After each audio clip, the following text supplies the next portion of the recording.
Estamos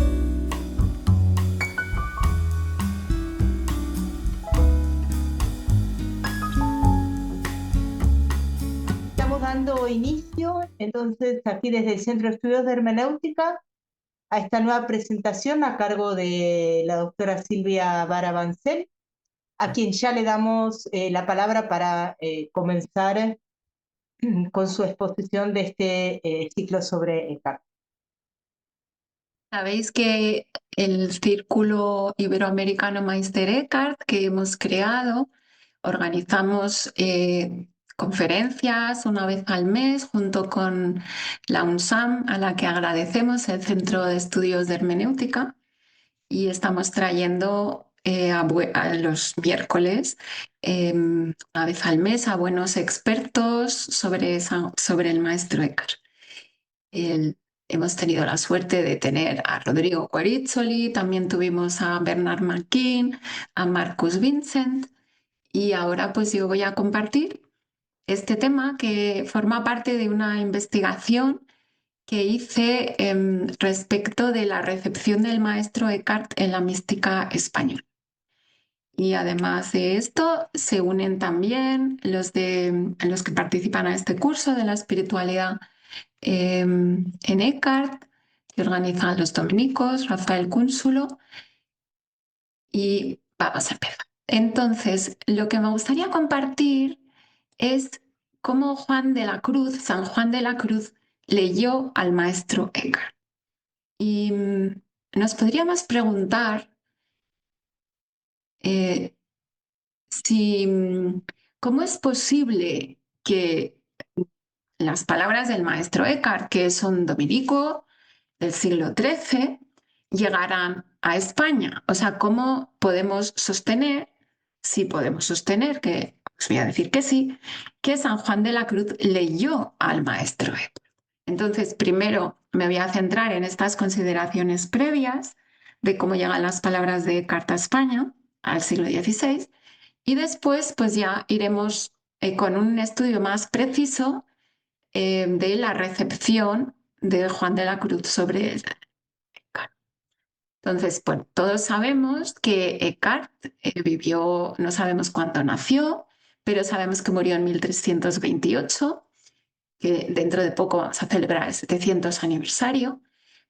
Fue un dominico que fue prior, fue provincial y también era una persona inteligente y estudiosa, y llegó a ser maestro catedrático por la Universidad de París en 2 ocasiones.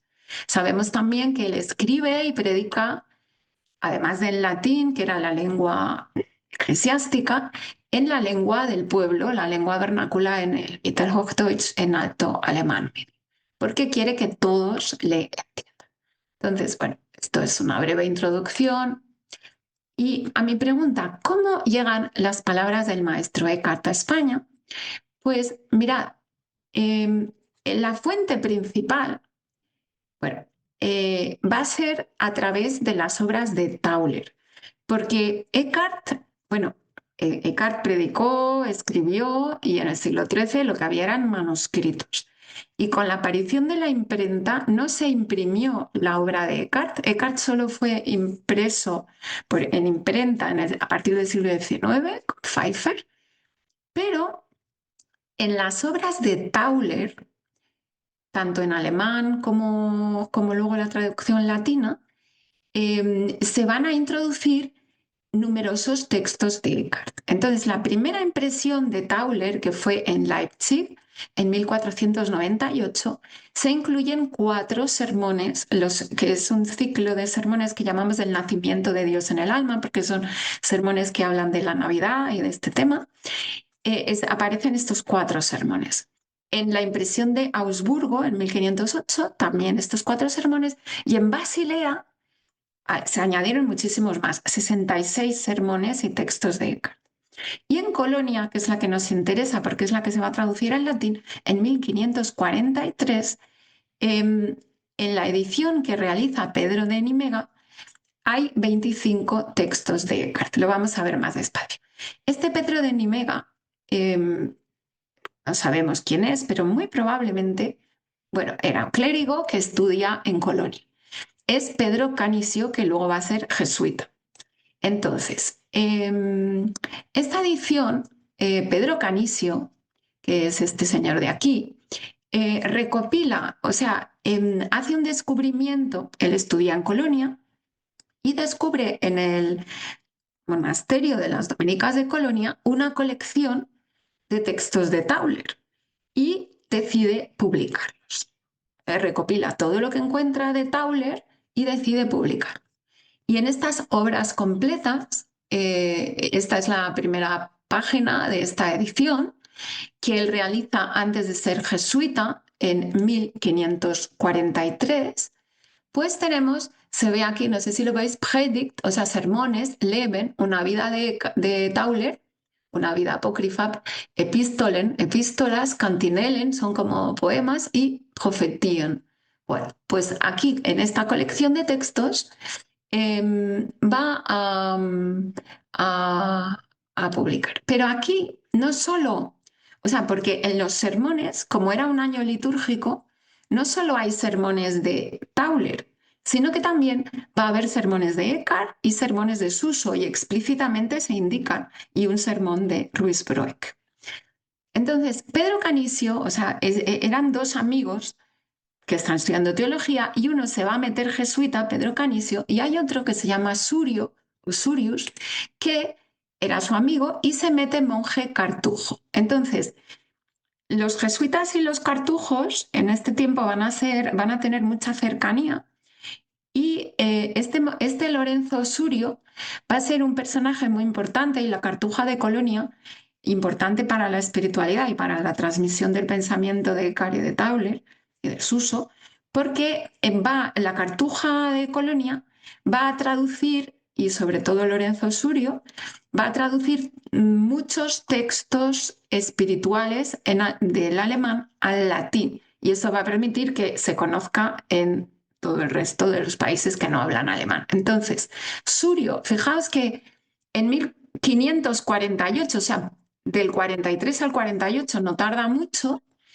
traduce la edición de Pedro Canisio, que este lo hace antes de ser jesuita, y además allí explícitamente, o sea, bueno, incluye 25 textos de Eckhart, o sea, él traduce lo que había hecho Canisio.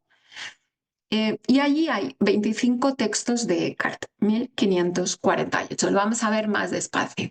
Entonces, fijaos, esta edición tuvo muchísimo éxito, tanto es así que se hacen numerosas reediciones en el 53, en Colonia, en Venecia, en Lyon y en otros lugares. Yo solo me he centrado en las ediciones que son en el tiempo que vivió San Juan de la Cruz, que pudo leer San Juan de la Cruz. Entonces, ¿cuál era el contenido? Bueno, primero, antes del contenido, no sé si tengo la diapositiva del contenido, sí, pero antes del contenido, para que veáis, en España, esto lo conté yo, se han conservado hoy 88 ejemplares no hace falta que lo veamos todo, pero los títulos son siempre muy largos. Entonces, Ioannis Tauleri, Conciones son sermones, ¿no? De tempore quam opera omnia, Surio, en Colonia, y esta es la del 48. De esta hay al menos 10 ejemplares en España. De la del 53 hay 30 ejemplares. De la del 53, 6 hay 6 ejemplares, y así sucesivamente. En total, se han conservado hasta hoy 88, lo que significa que habría más, porque estos son los que yo he contado que se han conservado en bibliotecas, para deciros que tuvo muchísimo éxito. Bueno, pues, ¿qué tenía este contenido? ¿Cuál era el contenido de esta obra? Pues mira, primero, o sea, Surio reorganiza la versión alemana y pone primero la vida. Entonces es una vida de Tauler legendaria. Hoy no se le da mucho valor histórico, pero bueno, hay una vida. Después están Conciones de Tempore, los sermones de Tempore del tiempo ordinario, los sermones de Sanctis.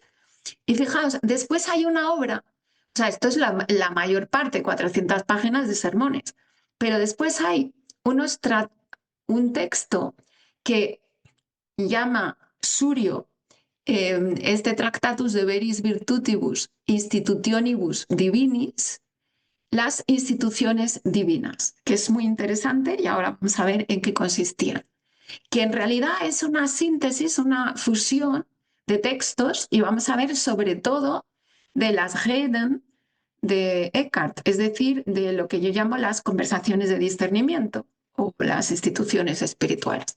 Entonces, bueno, este texto básicamente es de Eckhart y luego, pero fijaos que incluso en el índice, bueno, están las 9 rocas que se atribuía a Suso en aquel momento, que son de Rulman Meswin, y después aquí el convivium de Eckardi, fijaos que en el índice aparece el M del maestro Eckhart, también hay una carta de Suso, es decir, que ellos no tienen tanto interés en decir que solo sea de Tauler, sino que hacen un texto que sirva de lectura espiritual. O sea, sí que hay una intención espiritual y dice así, en el prólogo que escribe Lorenzo Surio en latín. Entonces, antes de iniciar lo que él llama las instituciones, Surio dice, lo que sigue no fue entregado y escrito por el propio autor en el orden en que se ve aquí, sino que fue recogido por nosotros de varios escritos del propio Tauler, extractos que hemos reunido, cotejado y clasificado laboriosamente en esta disposición. Sin embargo, a estos escritos de nuestro autor hemos añadido aquí y allá varios otros pertenecientes a hombres igualmente ilustres y cuya lectura será ciertamente agradable. En nosotros no sabemos si es Surio y Pedro Canisio o si es la comunidad de cartujos, o en los cartujos también había una comunidad de beguinas que vivía con los cartujos, una tal María von Hout. Y bueno, pues era un grupo espiritual que en cualquier caso estas instituciones son un itinerario, una manera de llegar o de anhelar un crecimiento espiritual y la unión con Dios. Entonces, bueno, pues directamente dice que es una reelaboración. Entonces, ¿qué contiene esta reelaboración que es interesantísima? Es este itinerario espiritual que contiene las conversaciones de discernimiento, los Reden de Eckhart. Entonces contiene todos los Reden de Eckhart, o sea, toda la obra de Eckhart, y añadido al principio y al final algunas cosas que van a dar lugar a lo que se llama el Tratado de las 12 Virtudes. Ahora os lo explico más despacio. Entonces, es una ampliación de las conversaciones de discernimiento de Eckhart que se realiza en el Tratado de las 12 Virtudes. Y además del Tratado de las 12 Virtudes se añaden otros textos de Eckhart en el capítulo 34 y 38 y otros textos, también textos de Suso, textos espirituales. Realmente de Tauler hay muy poco, o es difícil saber. Claro, pensad que en la época tampoco la autoría era fácil de determinar. Entonces, vamos a ver el esquema. Porque las conversaciones de discernimiento de Eckhart, o sea, los Reden, o discursos de Erfurt. A mí me gusta llamarlo conversaciones de discernimiento, pero este texto tuvo un éxito grandísimo. Entonces se copiaron muchísimo y estaban escritas en alemán. Hay una traducción temprana al neerlandés, al holandés, o sea, que en realidad era como un dialecto del alemán.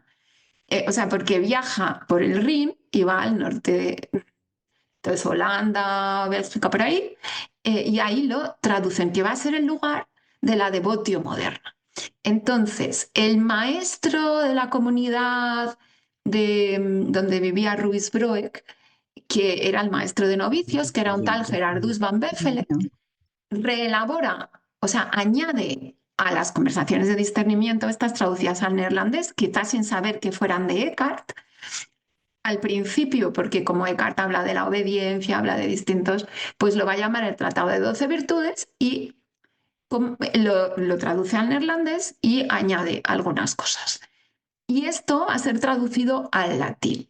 Y este texto se va a atribuir a Ruysbroek. Y cuando se publica la ópera Omnia de Ruysbroek, que también lo publica Surio, lo va a incluir. Entonces, durante mucho tiempo, esto se ha considerado que era de Ruysbroek y por eso se dice que a Tauler le influye mucho Ruysbroek, pero en realidad lo que le está influyendo es Eckhart. ¿Vale? Entonces, bueno. Y Tauler en las instituciones es lo que os decía, este mosaico de textos que contiene el Tratado de las Virtudes, que en realidad es básicamente las conversaciones de Eckhart, con más cosas, pero la mitad son las conversaciones del discernimiento. Y estas instituciones, ¿por qué son tan importantes?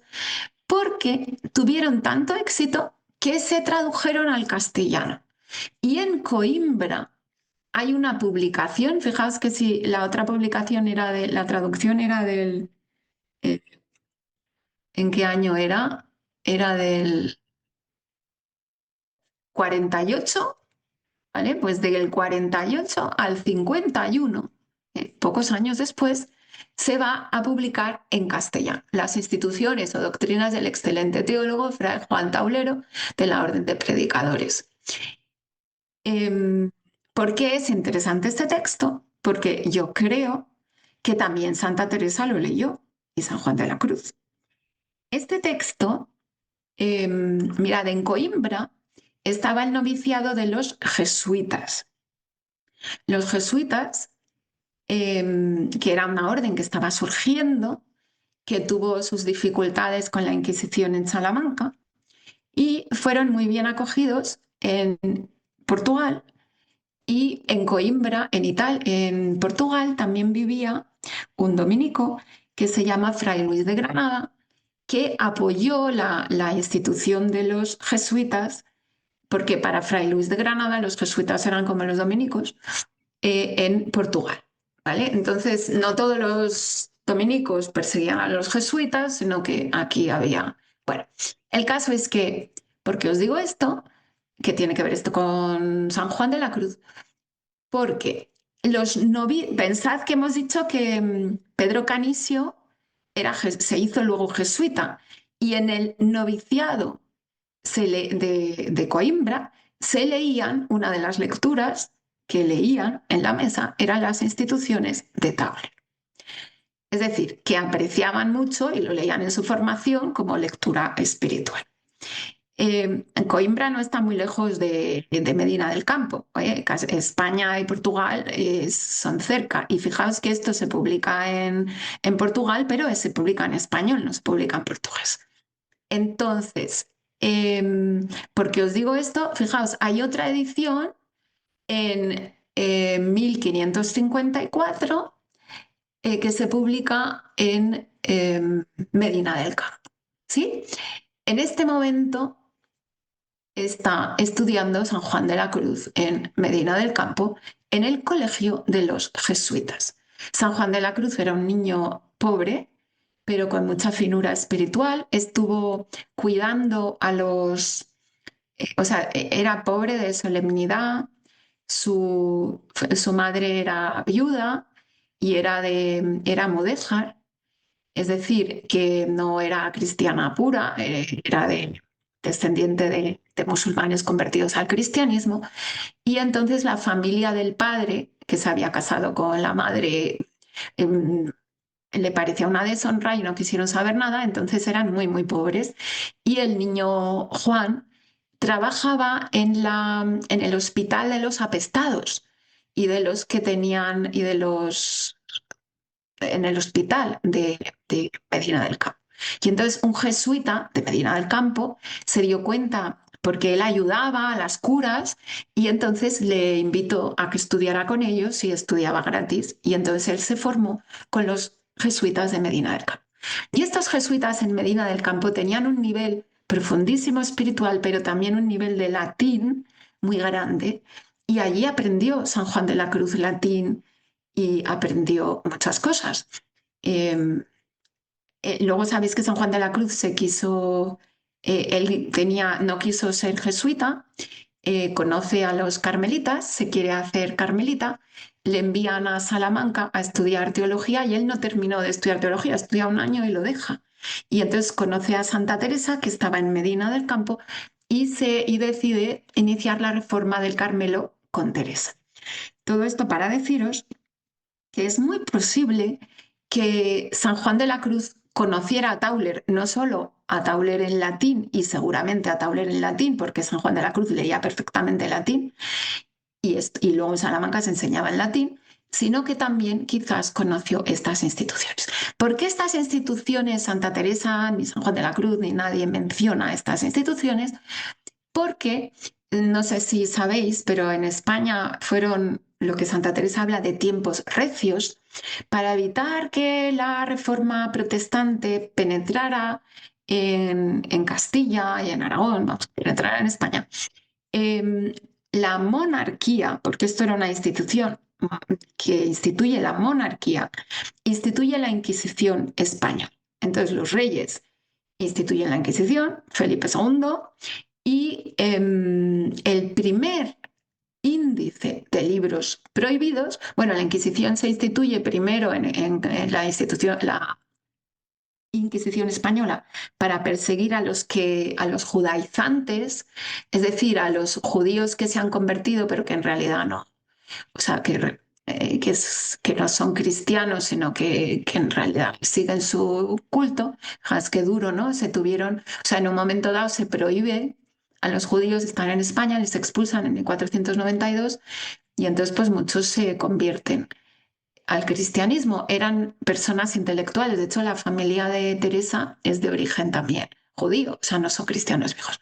Bueno, en síntesis, en, en la Inquisición va a estar en la lista de libros prohibidos de 1559 las instituciones de Tauler y esta se vuelve a incluir en el índice de Quiroga.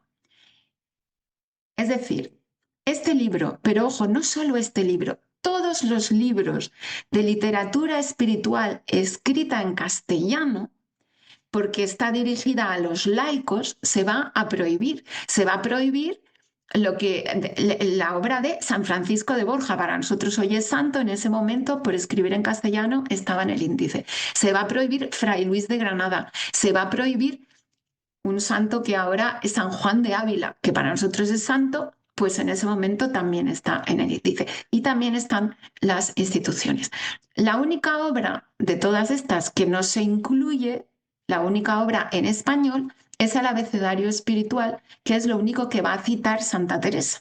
Santa Teresa dice cuánto echa de menos lo que leer porque está prohibido ya, y lo único que ella va a citar es lo que no está en el índice. Porque claro, también Teresa estuvo en las miras de la Inquisición, y de hecho San Juan de la Cruz solo se publica su obra una vez muerto San Juan de la Cruz. Entonces hay que decir que eran tiempos donde escribir en castellano sobre Dios era peligroso. ¿Por qué? Porque como los protestantes querían que todos accedieran a la escritura y que todos tuvieran una vida espiritual, pues parece que la reacción católica fue, no, no, no, solo en latín.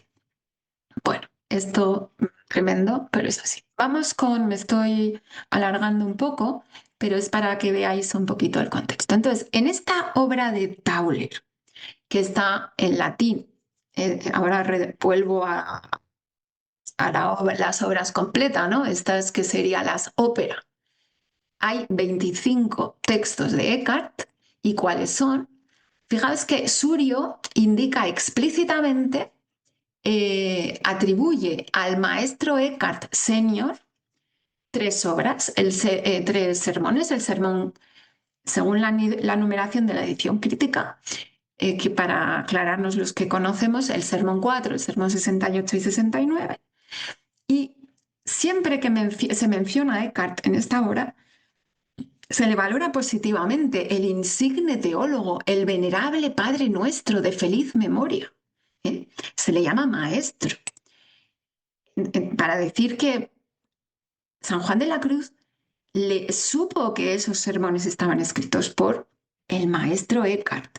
Y entonces ahí distinguen un Eckhart senior y un Eckhart junior, que como si fueran dos autores, hoy sabemos que es el mismo, y entonces ahí está el sermón 46 de Eckhardus Junior, pero que también es el maestro Eckhart, y también señala dos sermones explícitamente de Suso y uno de Ruiz Proet, y estos son los que tienen nombre y los que no tienen nombre. Hay 12 sermones en la edición que aparecen hoy en la edición crítica. Entonces el sermón 1, 4, un fragmento del 46, el 68, el 69 y estos 101, 104b, 102, 103 en este orden. 95, 114 y 31, según el orden litúrgico, por eso están así.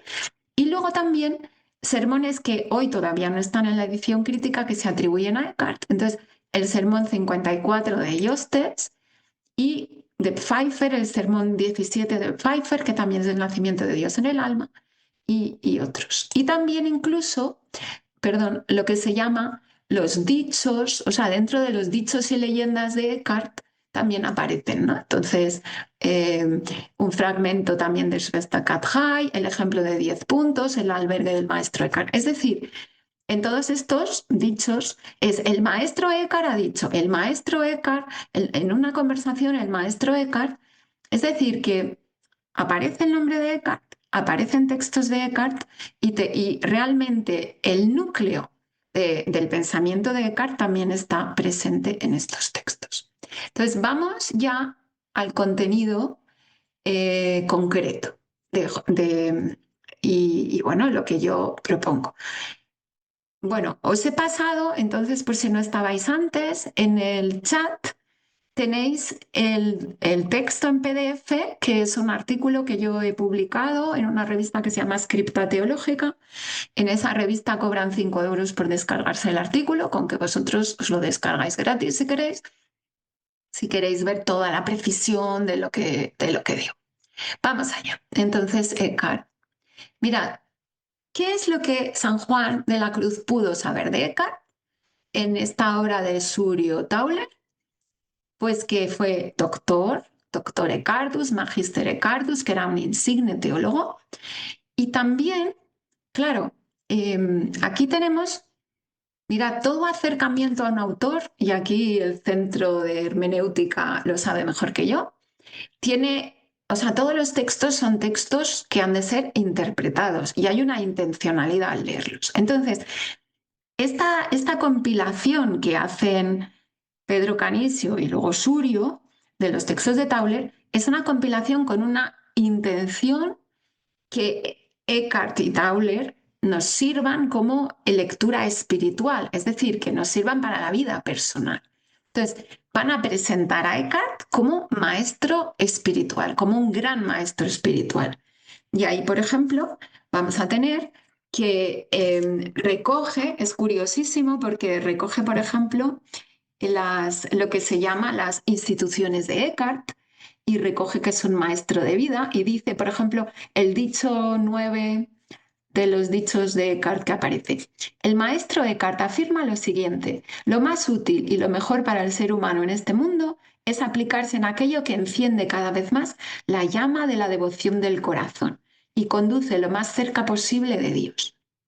Bueno, quizás, no sé si a ver, esto a lo mejor nos suena raro a los que conocemos a Eckhart, esto de la llama de la devoción, pero pensad que es los dichos, que ya es una interpretación, traducidos al latín, y esto es lo que yo os traduzco del latín, entonces vamos a ver, ¿no? Pero, por ejemplo, en cualquier caso, que es un gran maestro espiritual.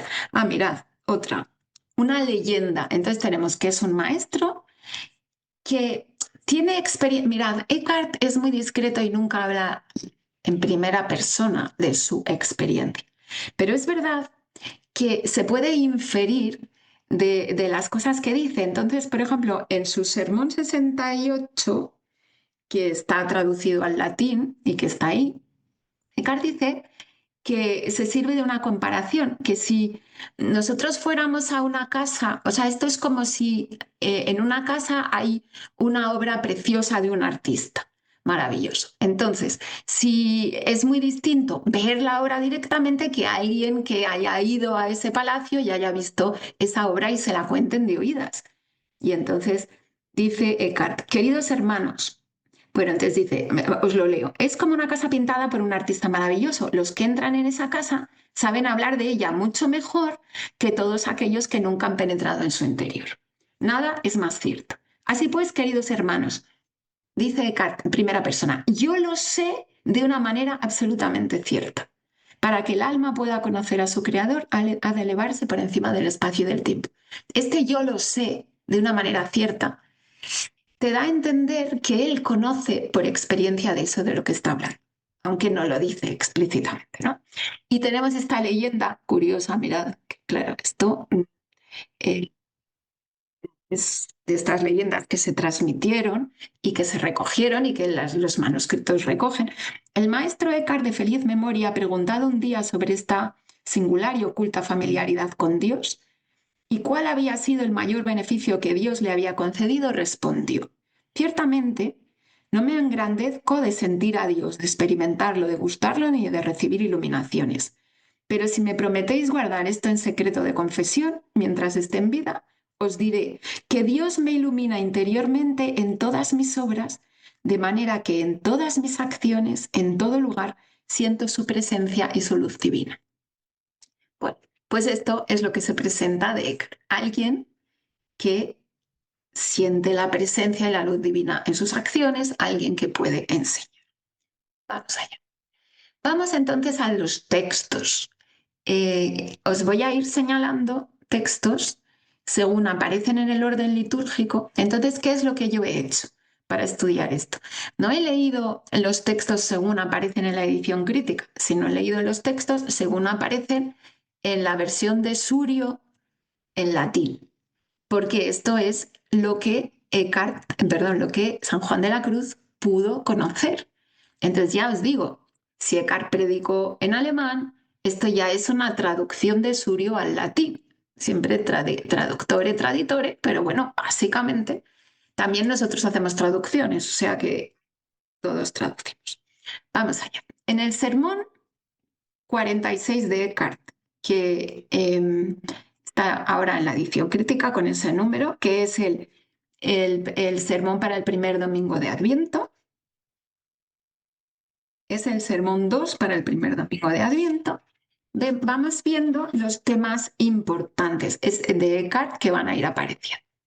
Entonces, Eckhart en su predicación dice, se nos ha ofrecido, o sea, gracias al misterio de la encarnación, hemos tenido la posibilidad de poder conocer y ver al Padre por el Hijo y con el Hijo. Y en esto mismo radica la bienaventuranza y la vida eterna.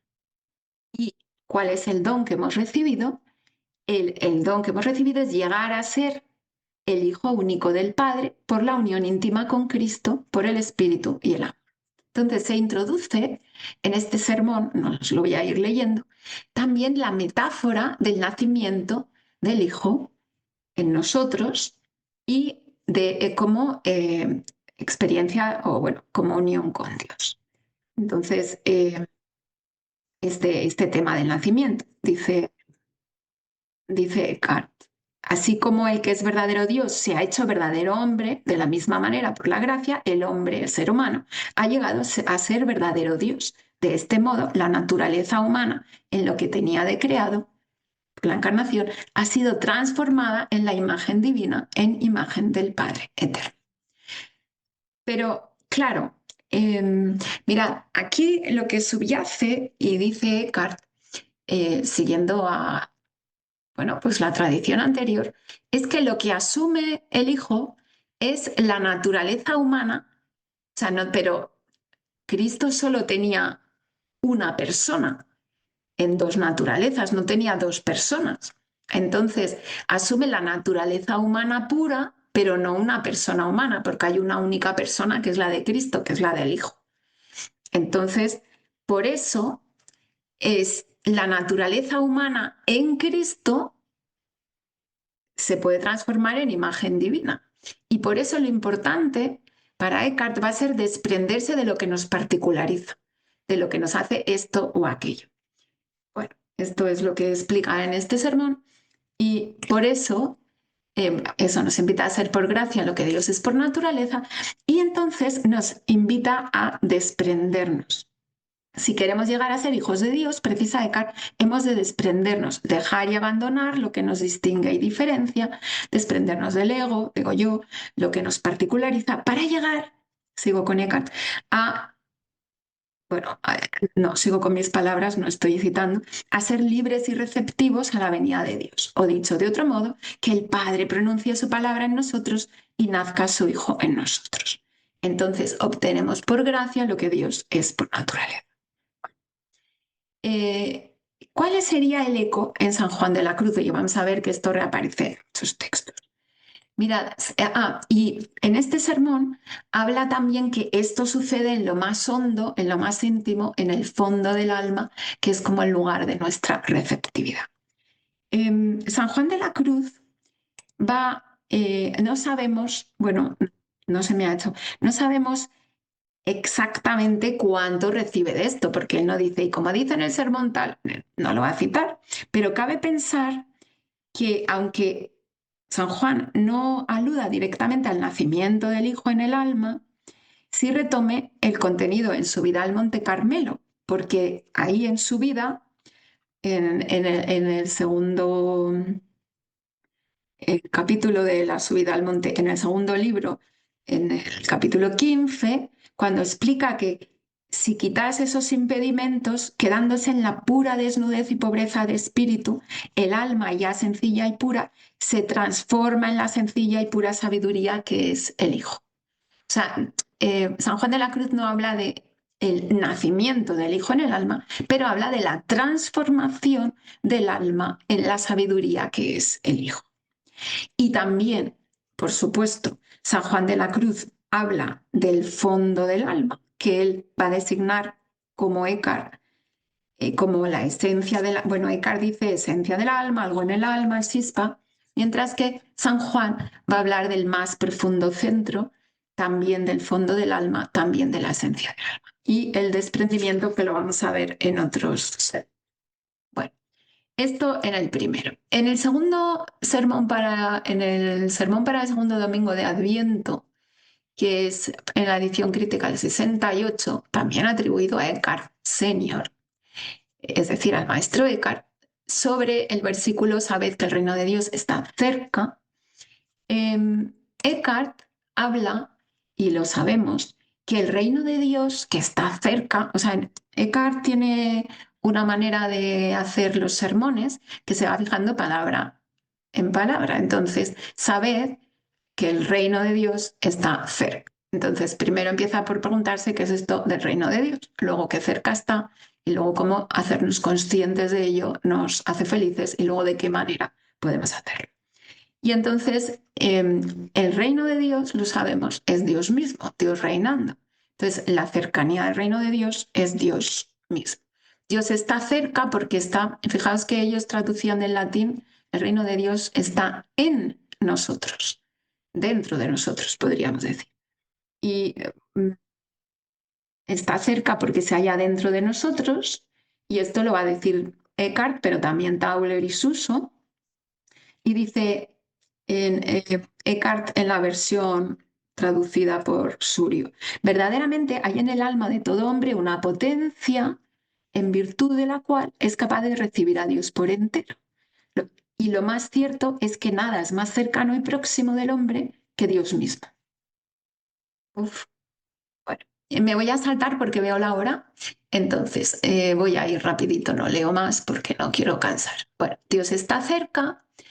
Dios está, y fijaos, Eckhart explica también que Dios está presente en todas las cosas, aunque en el ser humano de manera específica, porque es creado a imagen y semejanza de Dios. Entonces, quien conoce a Dios dentro de sí, también lo descubre en todas las cosas, dice Eckhart.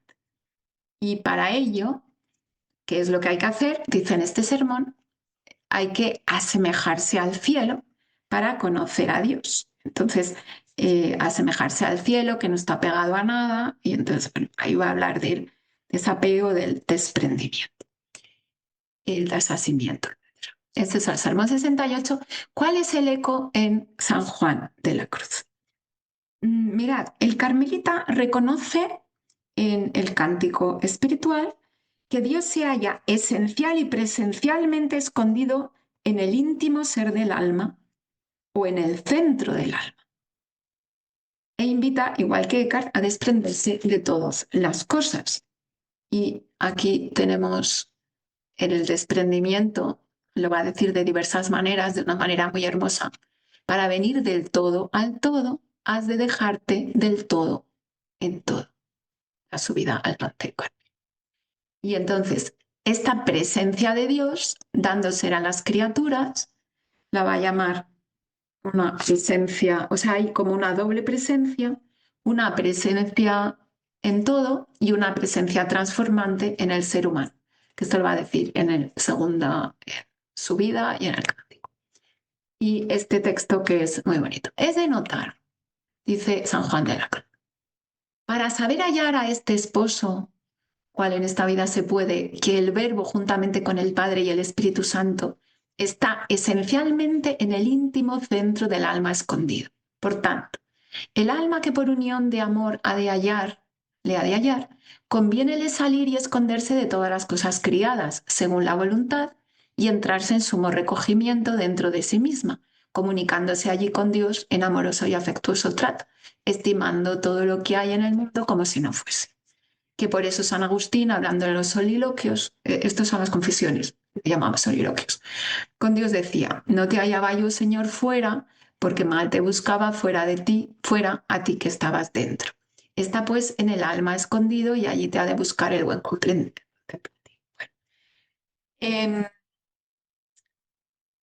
bueno, y San Juan hace numerosas invitaciones al desprendimiento, como por ejemplo esta, que es esto es su letra, ¿no?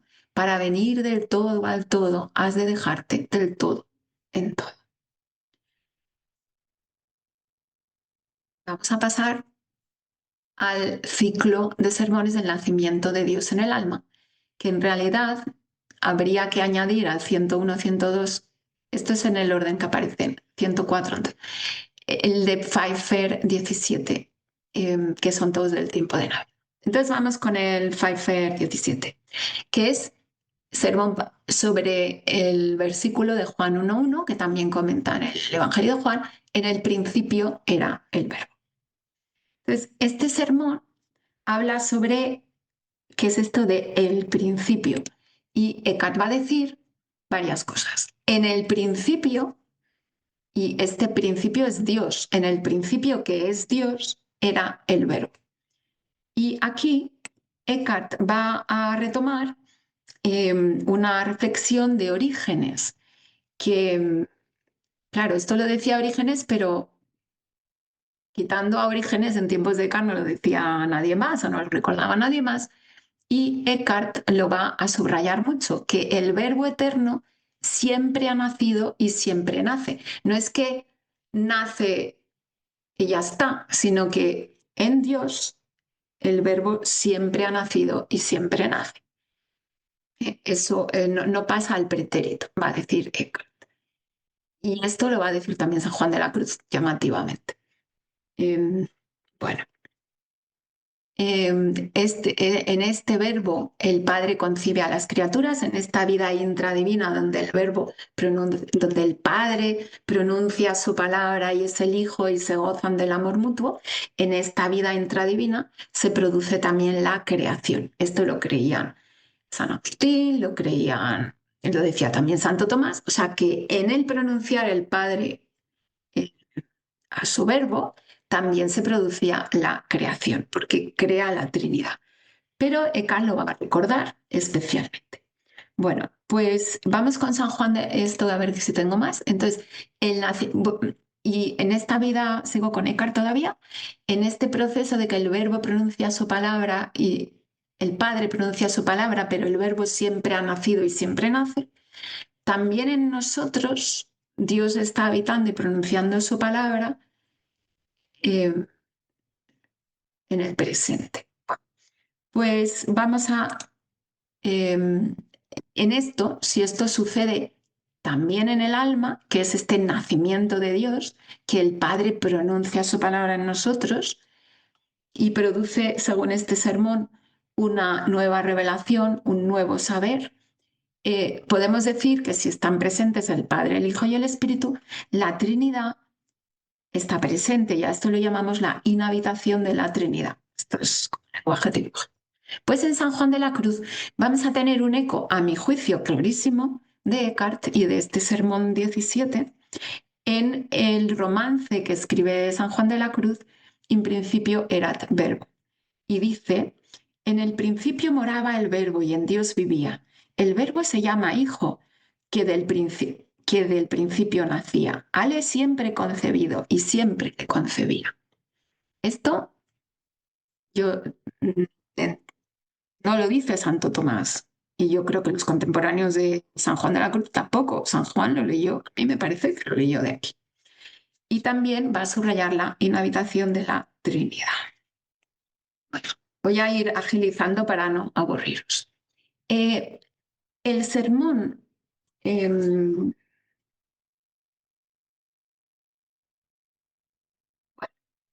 la inhabitación de la Trinidad. Bueno, os voy a decir algo de San Juan de la Cruz en el Cántico Espiritual, perdonad, de la inhabitación de la Trinidad. El alma, si quiere, tiene al Padre. Ah, no. Nada, esto era de. Bueno, aquí no sé si había puesto algo más, no había puesto. En el desprendimiento, como lo tengo aquí, os lo digo para que no se me olvide, dice San Juan de la Cruz que en el fondo, retomando el despojo del que habla Eckhart, el desprendimiento, el desasimiento, Eckhart dice que el alma, si quiere tener al Padre, al Hijo y al Espíritu presentes en su interior, tiene que estar la desnudez de Dios. Bueno, esperar. El alma fluye aquí en la unidad que es en sí misma la Trinidad y la desnudez de Dios se revela a la misma desnudez del alma. En este sermón 17 se habla también de la desnudez de Dios y la desnudez del alma. En la traducción latina, el nudus, nudum, que estaba hablando, o sea, el entsplost lo va a traducir como desnudez, como nudo. Y esto va a pasar a San Juan de la Cruz, que también habla de la desnudez del alma, de la subida al monte. Y dice, cuando reparas en algo, dejas de arrojarte al todo. Para venir del todo al todo, has de dejarte del todo en todo. Creo que eso ya os lo había dicho, pero bueno. Vamos con el sermón 101. En este texto es clarísimo que San Juan de la Cruz se copia de Eckhart. Entonces, este sermón que comenta el introito, o sea, en el introito de la misa de la Natividad se leía el texto de Sabiduría 18:14 y en la liturgia lo seguimos leyendo en vísperas, creo, que en latín es esto y en español un silencio sereno lo envolvía todo y al mediar la noche en su carrera, en medio de la noche, tu palabra todopoderosa, Señor, vino desde el trono real de los cielos. Entonces, sobre este texto, en medio del silencio, va a hacer Eckhart su sermón. Entonces, él al principio dice que esto se dirige a las personas que ya han caminado espiritualmente hacia la perfección, no a los que están empezando y no han cultivado las virtudes, sino que ya se dirige porque va a hablar de la quietud, del silencio, del... Bueno. Se pregunta, ¿dónde pronuncia el Padre su palabra, su verbo? Y va a decir en el fondo del alma, en lo más puro, en lo más desprendido, en la esencia del alma. ¿Qué hemos de hacer? Y aquí el sermón 101, que es precioso, pero ahora voy, pues tenemos que permanecer en silencio, porque es una ignorancia, un conocimiento desconocido, va a decir Eckhart. Y fijaos, por su cuenta, antes de añadir lo siguiente, el traductor del sermón 101, Surio, añadió, además de la referencia al libro de la sabiduría, una referencia al libro de Job. Y eso lo añade, ¿no? Y lo pone en el margen. Y cuando dice en medio del silencio, cuando todas las cosas guardaban silencio profundo, decía el texto de Eckhart, pues añade que Dios habla como un susurro. Entonces eso lo habla Surio y lo va a incorporar San Juan de la Cruz. ¿Vale? Bueno, entonces habla que es en el fondo del alma y para justificarlo, ¿qué hemos de hacer? Permanecer en silencio, tiniebla, ignorancia. Y Eckhart aquí recurre a Pseudo Dionisio Areopagita y dice, esto mismo exhortaba Dionisio a su discípulo Timoteo, esto es de la teología mística, mi querido Timoteo, con los sentidos recogidos, has de elevarte por encima de ti mismo y de todas tus facultades, por encima de la razón, del entendimiento, por encima de la operación, del modo del ser en la oscuridad escondida, para que puedas llegar a un conocimiento de Dios desconocido y supradivino. Para ello has de abstraerte de todas las cosas. Bueno, y lo que os decía que añade Surio es esto, y un poco más lejos añade, alguien que no conocía se hallaba ante mí, su imagen estaba ante mis ojos y he escuchado su voz como una brisa ligera. Bueno, eh, entonces cita de Pseudo Dionisio, Job, y cuál es el fruto del nacimiento, ser hijos de Dios. Voy a empezar a ir un poquito rápido porque no hace falta todo, pero ¿qué dice San Juan? Nos quedamos en este texto y ya si queréis diálogo. Aquí, San Juan de la Cruz.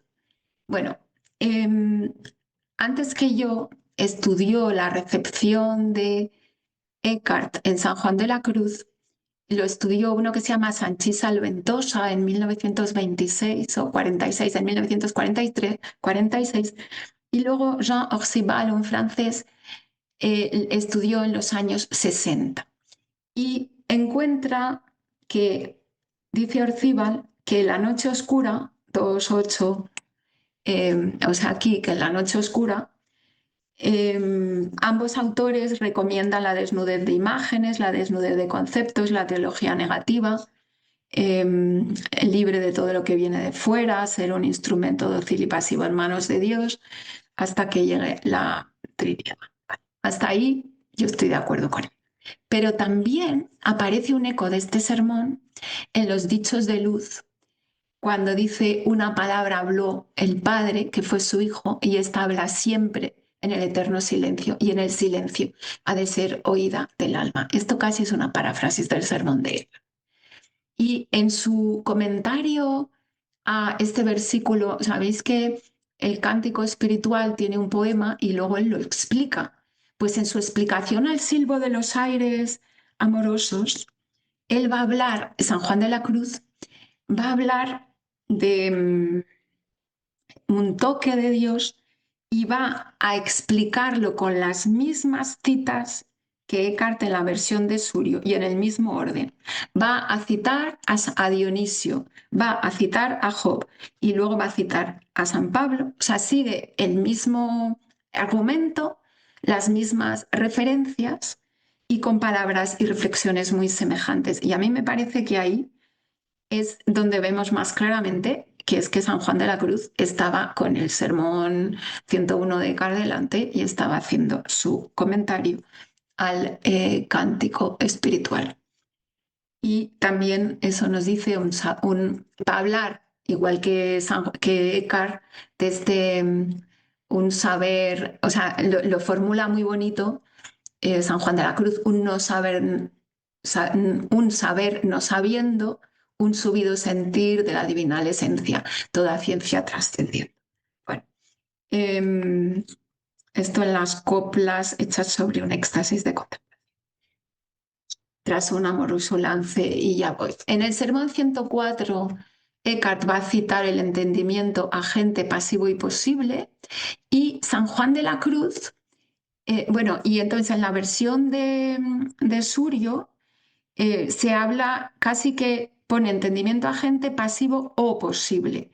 Y San Juan de la Cruz también va a escribir entendimiento pasivo o posible. Y es curioso porque este pasivo, este entendimiento pasivo, o sea, no era frecuente que lo dijera. Entonces, en su explicación es que es casi una paráfrasis. A mí me parece que sí, también está siguiendo.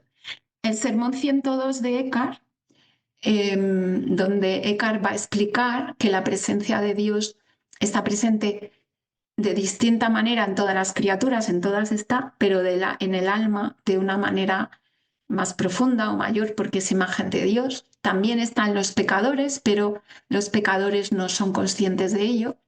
Y va a hablar que este nacimiento de Dios en el alma es un renacimiento que solo los justos acogen. El nacimiento de Dios en el alma sucede con una luz nueva y va a hablar del toque de Dios. Y cita a San Agustín. Y entonces aquí en este sermón es que no puedo ir, le hace la objeción, pero bueno, esto nos pide que seamos ignorantes, si lo mejor es conocer, entonces Eckhart va a decir es una ignorancia, pero en realidad es una ciencia divina. Y esto va a estar en San Juan de la Cruz, que va a hablar del toque de Dios en toda su vida, va a distinguir la unión natural y la unión de semejanza y transformación del alma con Dios y también la presencia en los pecadores, es que habla de los mismos temas. Sermón 103, bueno, ya voy. Vale, entonces, solo como recapitulación, los temas que aparecen en San Juan de la Cruz y en Eckhart, en ambos aparece la unión con Dios. Claro, en Eckhart como nacimiento de Dios en el alma y toque, y también en San Juan de la Cruz como toque, no como nacimiento, pero como la presencia de la sabiduría, la presencia de Dios en lo más íntimo y en todas las cosas, el fondo del alma y el centro del alma aparece en ambos. O sea, en San Juan centro, pero también fondo, el más profundo centro, la necesidad de desprenderse, desapegarse, la desnudez, el silencio y la noche, el que eso no saber, una ignorancia, toda ciencia trascendida.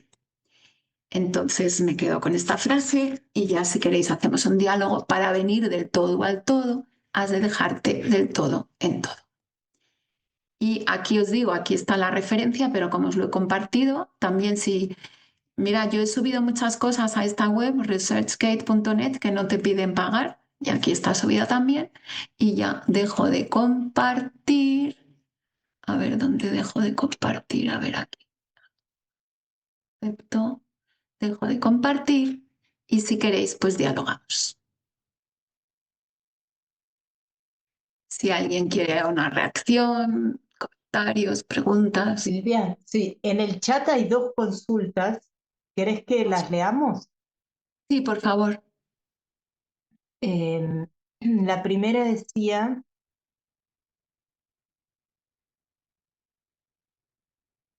a ver, un segundito.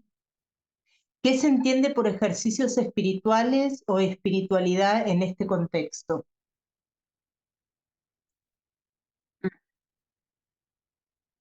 Y luego, Vale, es ejercicio espiritual, que los jesuitas van a coger esta palabra, pero es todo lo que ponemos nosotros de nuestra parte para desprendernos, desapagarnos, hacer silencio. Entonces, veréis, Eckhart no tiene, o sea, en el siglo XIII, XIV, no hay una intención de sistematizar un camino, sino que él dice que Dios nos lleva a cada uno por distintos caminos. Pero sí que es verdad que Eckhart va a hablar de silencio, va a hablar de distintas actitudes y de una mano. Entonces, cuando este pensamiento de Eckhart eh, aterriza en la devotio moderna, o sea, en el norte de Europa, ya en el siglo XV va a haber, y en el XVI, un deseo de iniciación, de sistematización de cómo hacer. Entonces, las instituciones están, que os decía que era esta obra de Eckhart, están sistematizadas para que tú cultivando estas virtudes y estas actitudes puedas crecer espiritualmente. ¿Y qué es espiritualidad? Pues yo creo que espiritualidad tiene que ver con la vida del espíritu, es decir, con la presencia de la trascendencia en nosotros, es decir, con agudizar nuestra mirada para no vivir situados en la superficie, en lo múltiple, en el esto y en lo aquello, sino para reconocer la presencia de algo más grande en nosotros y en la realidad. No sé si os he Entonces, Eckhart no hace una sistematización. La sistematización, el interés por sistematizar va a ser del 15, del 16 y cada vez vamos a tener como más. Los jesuitas van a ofrecer unos ejercicios espirituales, es como un método de meditación. Eckhart no tiene, los dominicos no tienen interés por qué método, pero sí que dan como indicaciones. Bueno, no sé si te contesto. ¿Y cuál Gracias. era Y la la otra pregunta? segunda consulta dice, ¿podría explicar en algún momento qué es la inhabitación de la Trinidad? Es una palabra muy rara. La inhabitación de la Trinidad, a ver, si Eckhart dice, y nosotros creemos que, y San Agustín decía, no, no li forasire, no busques fuera, que Dios está interior íntimo meo, si creemos que en lo más hondo habita Dios y creemos que Dios es Padre, Hijo, Espíritu, o sea, porque Eckhart es un pensador cristiano. Para Eckhart Dios siempre es Padre, Hijo, Espíritu. Pero la esencia de Dios trasciende todo esto, pero es aquí. Entonces, ¿qué es la inhabitación de la Trinidad? Es la presencia de Dios trinitario en nosotros. Es decir, la presencia del Espíritu, pero también la del Padre que pronuncia su palabra, que es el Hijo. Y bueno, Eckhart sí que muchas veces habla del Padre, el Hijo y el Espíritu, otras veces solo habla del Padre y del Hijo. Pero entonces a esto es a lo que llamamos inhabitación de la Trinidad, porque habitación de la Trinidad, o sea, que la Trinidad está en nosotros, vaya. ¿Está claro? Bien, sí. Gracias, Silvia. Bueno, y Horacio ya tiene la mano levantada. Horacio Gaona. Sí, Horacio. Tienes que dar, dar Una al micrófono consulta, bueno, pone la consulta en el chat y dice, ¿hizo algún aporte? A ver, del un segundo que se la Apocalipsis. pasó al chat. ¿Hizo algún aporte al Apocalipsis? Yo no recuerdo que hable mucho del Apocalipsis. No sé si Rodrigo se te ocurre. Yo creo que Eckhart lo que habla es de una escatología, ¿cómo es? Que está presente. Es decir, el reino de Dios irrumpe, porque para el maestro Eckhart esto es muy interesante. Es que os he dicho que el Padre constantemente pronuncia su palabra, o sea, el Padre constantemente está creando, porque en Dios no hay tiempo. En Dios, fijaos, la eternidad es la plenitud, Dios es ahora, ¿sí? Dios es ahora. Nosotros estamos en el tiempo. Entonces, es como dos perspectivas o dos dimensiones. Entonces, cuando la eternidad, la presencia divina irrumpe en el ahora, sería como, es como cuando hablamos de Jesús, que habla del reino de Dios, que ya está aquí, y decimos, todavía no en plenitud, pero ya está aquí. Jesús trae el reino de Dios. Y de alguna manera, Eckhart va a subrayar esta dimensión de el presente. Ya aquí, Dios irrumpe. Por supuesto, nos tenemos que hacer receptivos para percibirlo. Entonces, Eckhart no, más que hablar del Apocalipsis, está hablando de la hora. Entonces yo no recuerdo que haga comentarios al Apocalipsis. Eckhart comentó sobre todo el Evangelio de Juan, Génesis, tiene dos comentarios al Génesis, y luego libros sapienciales, el libro de la sabiduría, el libro del eclesiástico.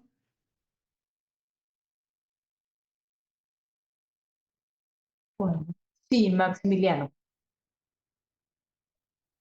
¿Qué tal? Buenas tardes, Silvia, ¿cómo estás? Gracias por este encuentro. Voy a tratar de poner en palabras una pregunta que me viene dando vueltas desde hace un tiempo, leyendo un poco de Cart y un poco de San Juan de la Cruz, en esta unión mística que buscan en este silencio, en esta nada. Entiendo esta necesidad de predicar de Descartes, pero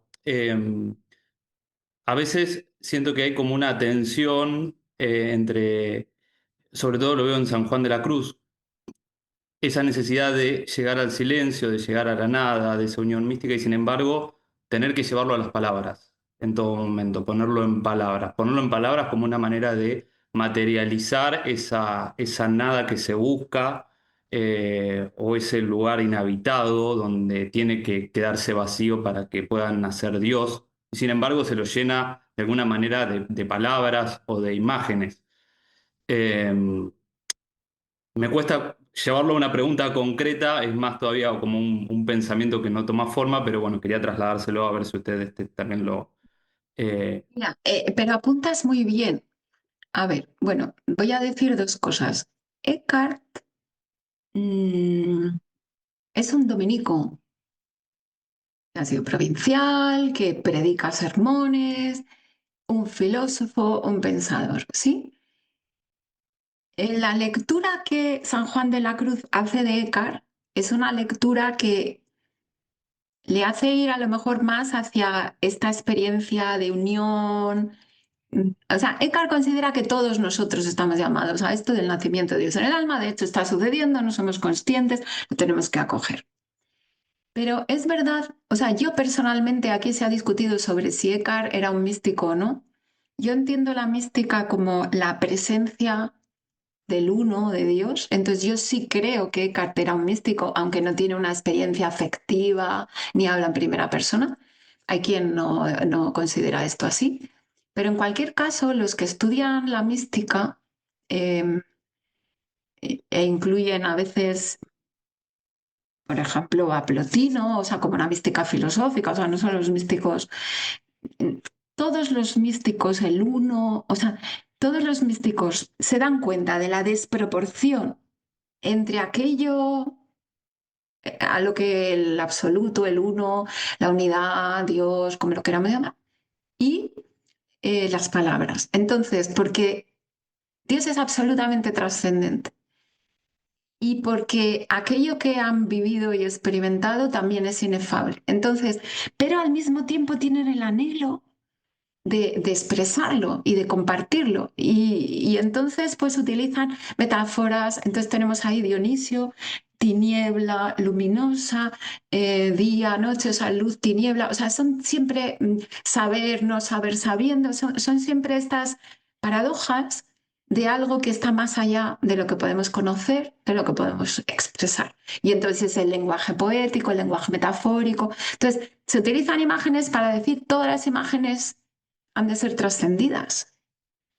Entonces ahí San Juan de la Cruz tiene una poesía preciosa. A mí me gusta más la poesía que la prosa de San Juan de la Cruz, porque luego él lo intenta explicar, pero la poesía es preciosa, ¿no? Y toda poesía, y tenemos de Eckhart el poema del grano de mostaza, ¿no? Que dice, la cima a escalar, o sea, habla del grano de mostaza. Bueno, me estoy perdiendo, pero que también Eckhart tiene estas paradojas y en el fondo lo que están hablando de algo que nos trasciende y que no podemos poner palabras, pero al mismo tiempo ese anhelo de expresar algo que es mucho mayor. Entonces ahí me quedé para dar más, que es que si no tomo demasiado la palabra.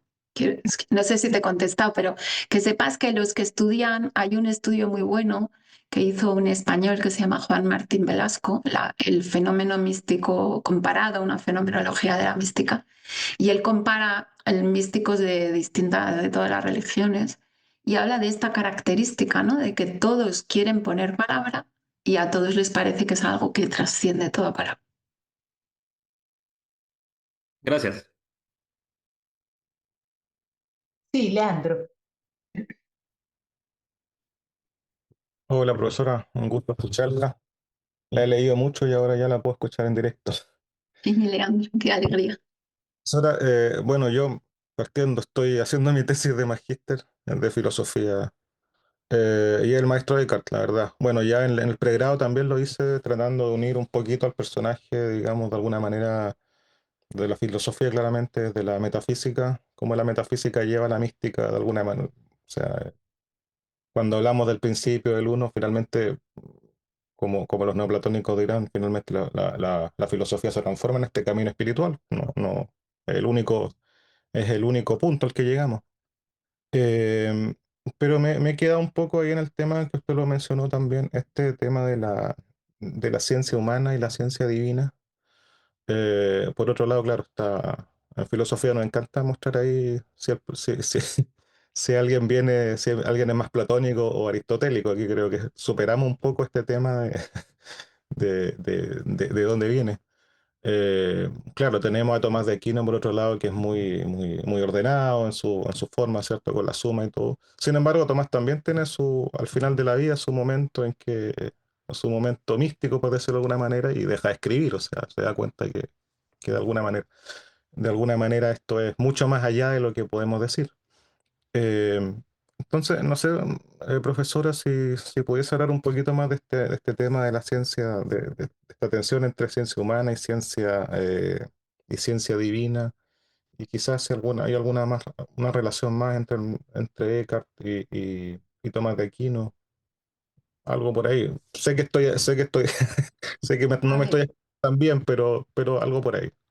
empiezo por el segundo y luego, mira, Tomás de Aquino, mi percepción, ¿eh? Eh, es un autor claro que quiere pensar, clasificar y ordenar. Y Eckhart es lo contrario. Eckhart quiere apuntar. Entonces, em, en una misma frase, Eckhart caben muchas lecturas y todas son posibles. En el comentario a la sabiduría, que es un comentario latino que él hace, que es interesantísimo, al libro de la sabiduría, Eckhart está hablando de la sabiduría, o sea, él dice una frase y dice, esto se puede entender, dicho de la sabiduría divina que es Dios, dicho del Hijo que es la sabiduría, dicho que es nosotros, él mismo puntualiza que la frase que acaba de decir se la puede entender de distintas maneras. Y a él le gustan todas, es decir, que él, precisamente para hablar de algo que nos trasciende, va a utilizar distintos sentidos y ahí Carlos Ruta, que sabe mucho más que yo de hermenéutica, igual puede tomar la palabra y hablar un poco de esto, mejor que yo. Entonces yo creo que Cart no es Tomás, entonces no tienes que ir más allá. Mm, El conocimiento. En el Sermón 101, que te recomiendo que leas, y si alguien no lo tiene, ese sermón lo traduje yo y lo publiqué en un librito que se llama Dios en ti, al castellano, pero vamos, está. Y si queréis, me escribís un email y os lo mando, porque no lo tengo como en abierto. ¿Sabéis qué pasa? Que las cosas que son libros tampoco lo puedes poner todo en. Pero bueno, vamos a traducir a Eckhart cuando podamos. Estamos traduciendo la obra a latina y traducir. Bueno, volviendo. En el sermón 101, que Rodrigo hizo su tesis sobre ese sermón, Eckhart habla y en este ciclo de sermones, claro, es un no saber. O sea, lo que nosotros, o sea, nosotros no son nuestras facultades las que van a llegar a.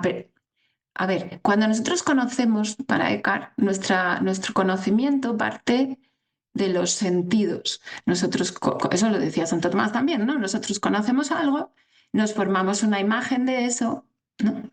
Entonces todo es a través de imágenes, pero no hay ninguna imagen, no hay ningún que pueda representar a Dios, porque Dios trasciende toda imagen. Razón por la cual nuestras facultades no nos sirven para llegar a Dios, porque nosotros no podemos decir Dios es tal cosa. Si tú dices Dios es lo que sea, lo estás apresando en un concepto. Entonces, Dios trasciende. O sea, esto es lo que llamamos la teología negativa, de Dios es mejor decir lo que no es. Dios no es, o sea, en el fondo la negación es mejor decir que Dios no es esto y entonces en realidad lo que estamos diciendo, estamos negando toda negación en Dios y esa es la plenitud de la afirmación. Entonces esta vía negativa, o sea, esta negación de la negación, que es la plenitud del ser. Entonces, fíjate que Eckhart va a decir, no va a decir Dios es el ser, sino el ser es Dios. Porque si yo digo Dios es el ser, lo estoy encajando, ¿no? Entonces le da. Igual me estoy yendo un poco lejos, pero lo que viene a decir es que no tenemos que pensar a Dios, porque cuando yo pienso a Dios, me hago una idea de Dios. O sea, tenemos que tener a un Dios presente y es más allá de nuestras facultades o de nuestras capacidades. Entonces es más por el vaciamiento. Por eso él dice en el Sermón 101, y me parece bien, que esto lo dice para gente que ya está ejercitada, porque claro, alguien que no diga, pues dice Eckhart que da igual lo que hagamos, no, yo me quedo pasivo, no, no está hablando de esto, pero está diciendo, no es en lo que yo pienso que voy a llegar a Dios, ni en lo que yo hago tampoco. Sin embargo, la persona que ya tiene a Dios presente encuentra a Dios en todo.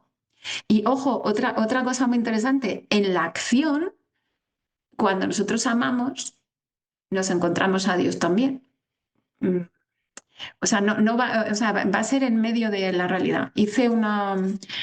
Os invito a que escuchéis, porque no me quiero enrollar más con esto.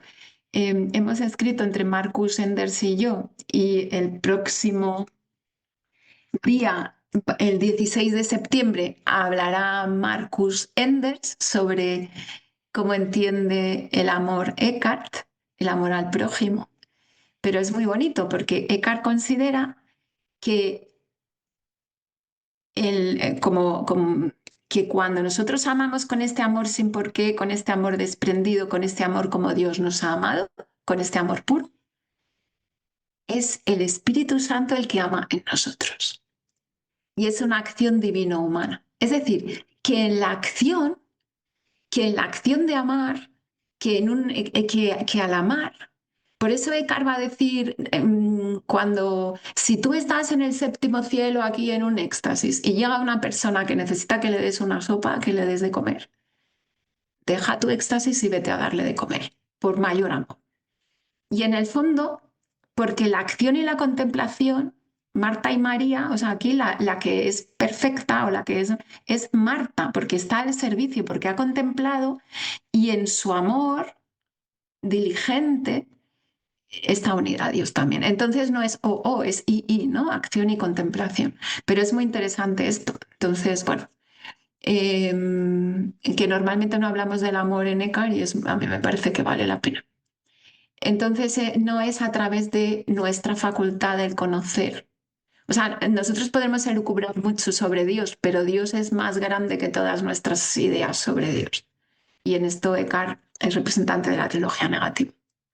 Bueno, no sé, me callo y si otros quieren tomar la palabra, que aquí hay otros expertos. O bueno, Voy leyendo, Silvia, las consultas, son sobre todo de Horacio, que dice, ¿puede haber tenido contacto con la mística hebrea, el Zohar? Esa es la mira, primera. Eckhart no sé si conocía el Zohar, pero conocía perfectamente a Maimónides. O sea, el maestro Eckhart utiliza la filosofía árabe y utiliza a Maimónides. O sea, yo el Zohar no he leído nada sobre qué, pero puede ser. En cualquier caso, San Juan de la Cruz sí que se habla de la influencia en San Juan de la Cruz de la tradición mística musulmana y judía, porque en España sí que confluían estas tradiciones y la gente era, o sea, de tradición judía o de tradición musulmana que se habían convertido al cristianismo y esto estaba como muy presente y esto ha estudiado mucho Luce López Baralt. O sea, que sí que se ha estudiado de San Juan de la Cruz. De Eckhart está por hacer. Yo Zohar y Eckhart no lo he estudiado, pero Maimónides y Eckhart sí que he leído que hay gente que, o sea, bueno, eso se ha publicado sobre eso. Gracias, Silvia. Bueno, Javier Juárez nos escribe excelente exposición, muchas gracias.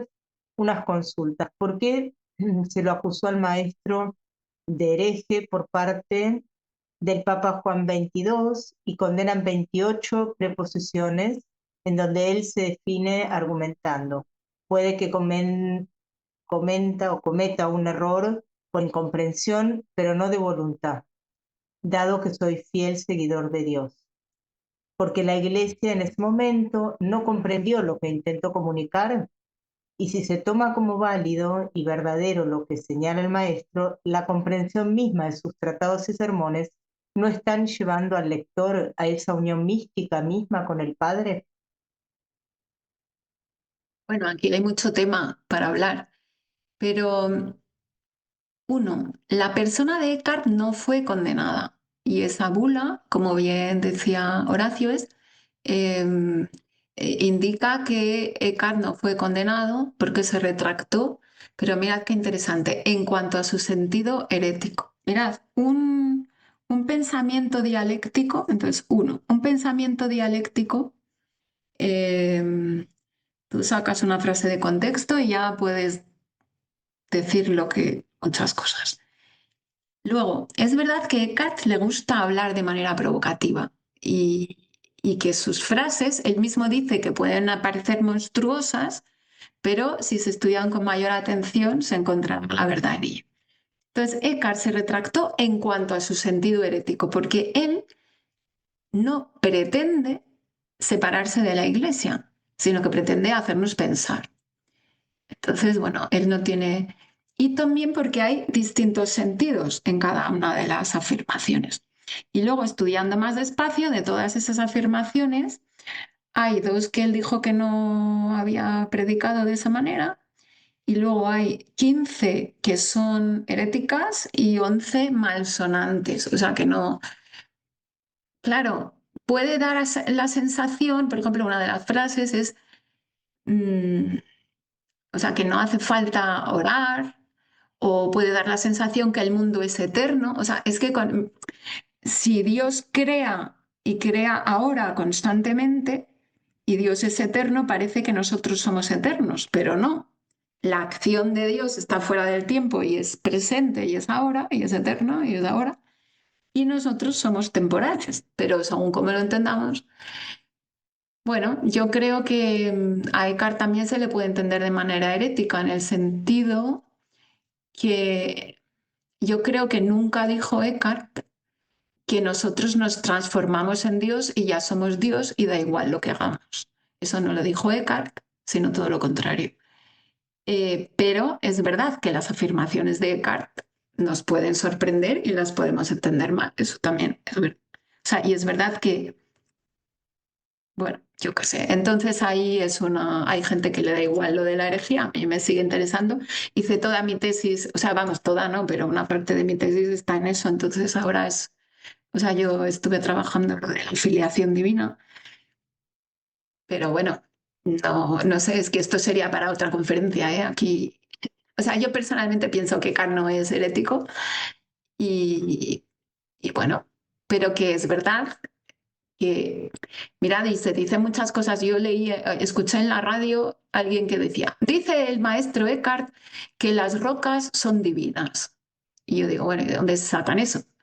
Entonces también se le ha hecho decir a Eckhart muchas cosas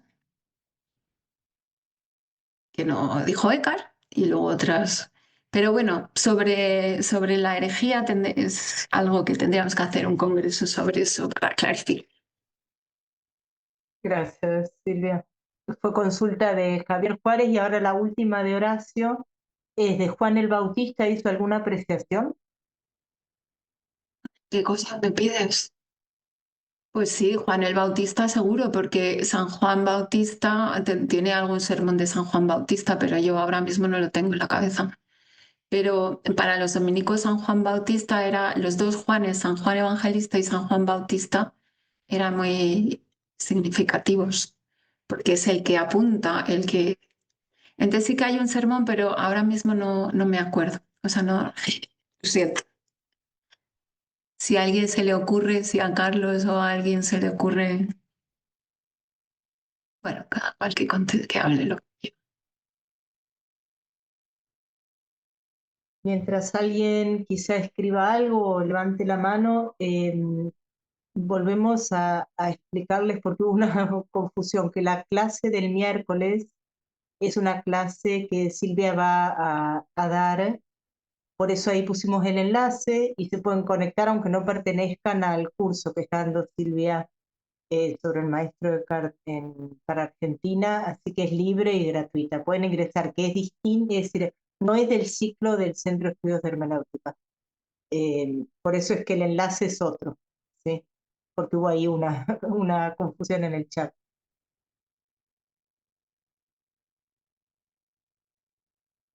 Están todos invitados. Es que el miércoles pasado no pude dar mi clase y entonces la recupero el miércoles que viene. Como voy a hablar del nacimiento de Dios en el alma y de karmas despacio, si alguien quiere unirse, estupendo. Es a las 6 de 6 la de tarde de Argentina. Argentina y 11 de la noche de España.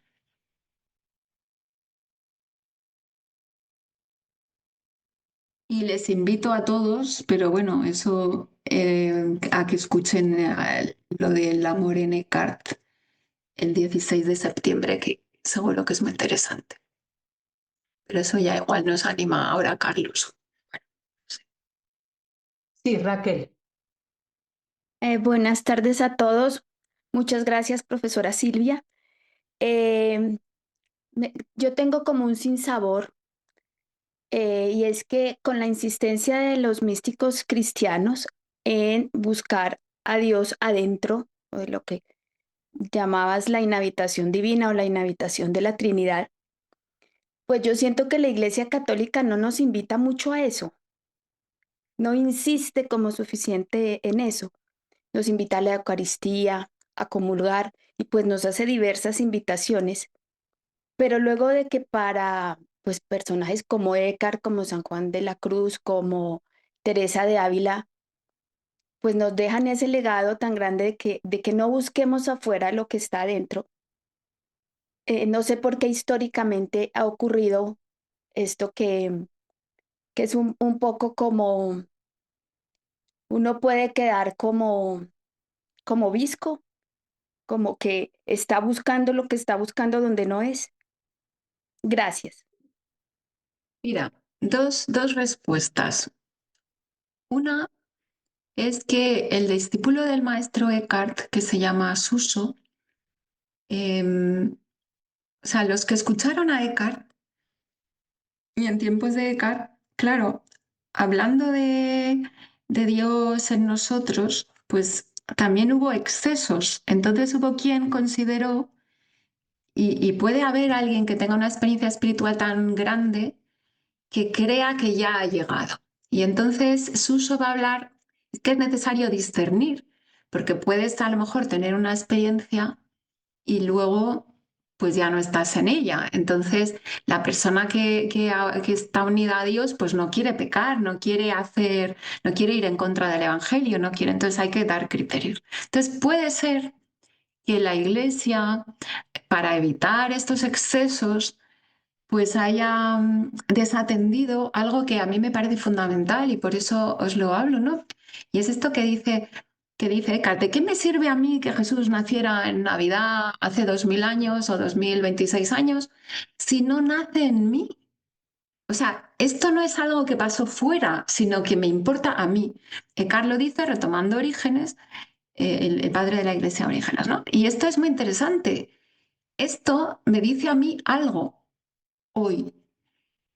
Y yo sí que pienso que otra razón posible por la cual no se habla tanto de esta tradición espiritual, mística o como lo queramos llamar, es porque puede ser peligrosa, porque la persona que tiene una experiencia personal ya no está, ay padre, dígame, ay padre, sino que ya está en pie, que es lo que quería Eckhart.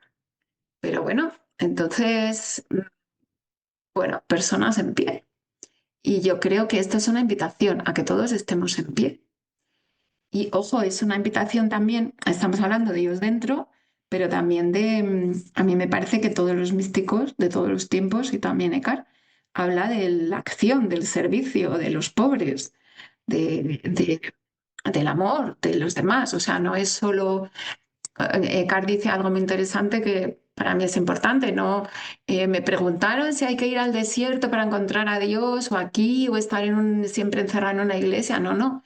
El que está bien, que hace esta experiencia, está bien en todas partes y encuentra a Dios en el mercado, en la calle, y el que está mal, pues está a lo mejor en un monasterio encerrado haciendo y no encuentra a Dios, porque no es este lugar, esta manera, esto o aquello, sino el desde dónde. Y a mí eso me parece bien. Entonces, no sé, Raquel, si te he contestado, yo creo que, bueno, la experiencia personal nos da libertad, una libertad que es desapego, una libertad interior. Muchas veces en todas las tradiciones y en todas las religiones, las personas libres no han sido entendidas y han tenido dificultades con sus instituciones. También la institución intenta proteger de excesos. Entonces te digo todo y tú te quedas con lo que quieras. ¿Por qué? Pues no lo sé. Aún así, bueno, pues yo creo que esto es luminoso para nosotros, parece. Menos para mí lo es. Sí, muchas gracias. Me gusta como lo dices, ponernos en pie. Claro que sí, claro que sí. Mira, acabo de publicar un libro sobre las beguinas, sobre las mujeres místicas, que se llama Saber a Dios. Ese no os lo puedo compartir porque lo acaban de sacar, pero a mí me gustan las mujeres, las beguinas. Mirad, por esta experiencia de Dios, ellas predicaban. La maestra de beguinas de París predicaba sermones en la iglesia. Mm, Y claro, a una de ellas la quemaron, a Marguerite Porret, pero es verdad que una experiencia personal te pone en pie y a veces te hace ir más lejos, bueno, y tomar, hacer cosas que igual nunca hubieras hecho. Pero bueno, eso ha inspirado a personas creyentes, distintas tradiciones de todos los siglos, ¿no? Y los grandes santos y fundadores han vivido esto y otras personas igual no reconocidas también. Bueno, a mí me parece que Jesús nos pone en pie, a la niña le dice levántate y a nosotras también. Y a muchas mujeres que durante muchos siglos nos han dicho que nos calláramos y que no podíamos predicar y que no, ¿no? Pues dices, pues mira, el Espíritu elige a quien quiere y todos, María, la Madre de Jesús y las beguinas y las santas y nosotras y nosotros, ¿no? Todos. Pero que ok, no mil es una gracias. cosa exclusiva de unos, ¿no? O de, bueno,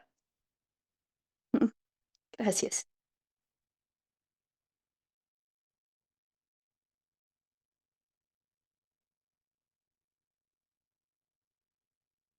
No veo por ahora nada en el chat y tampoco alguien que quiera preguntar o comentar algo.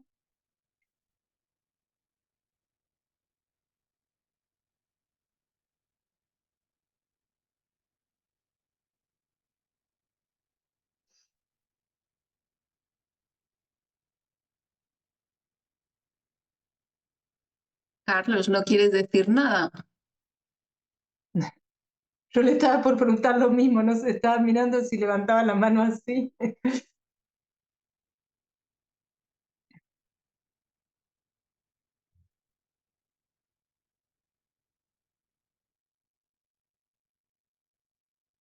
Pero les recuerdo a todos que en el año 2028 es el aniversario de la muerte de Eckhart y tenemos que recordarlo, celebrarlo, mm, darlo a conocer.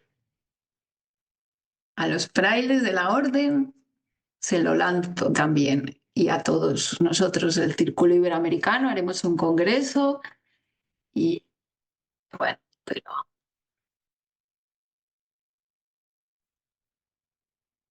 Bueno, si te parece, Silvia, no sé si alguien más quiere comentar algo o agregar algo. Lo último, profesora, perdón de nuevo. Eh, los dominicos de donde estaba Écar, de la provincia, ¿tenían relación con las beguinas? ¿Sí? sí, ¿Alguna? muchísimo.